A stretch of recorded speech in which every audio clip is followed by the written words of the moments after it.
దేవునికి మహిమ కలుగునుగాక. ఈ వీడియోలో బైబిల్లోని సంఖ్యలు, అలాగే మన శరీరంలో దేవుడు ఏర్పాటు చేసిన అవయవాల సంఖ్యలతో వాటి అద్భుతమైన సరిపోలికను తెలుసుకుందాం.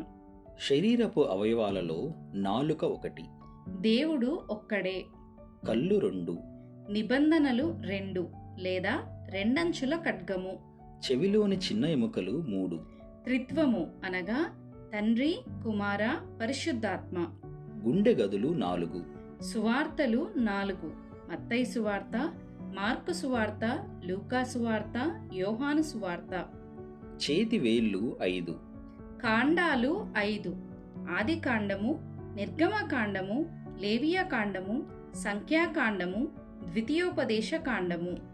కన్ను బయట కండరాళ్ళు ఆరు, మనిషి సృష్టించబడిన రోజు 6వ రోజు, మెడ ఎముకలు ఏడు, విశ్రాంతి దినం 7వ దినం, మణికట్టు ఎముకలు ఎనిమిది, సున్నతి చేయబడే దినం 8వ దినం లేదా ఓడలో ప్రవేశించిన వారి సంఖ్య 8, ఉదర ప్రాంతాలు 9, ఆత్మఫలాలు 9, ప్రేమ, సంతోషము, సమాధానము, దీర్ఘశాంతము, దయాలుత్వము, మంచితనము, విశ్వాసము, సాత్వికము, ఆశానిగ్రహము.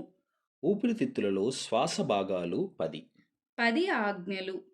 ప్రక్కటెముకల మధ్య ఖాళీలు 11.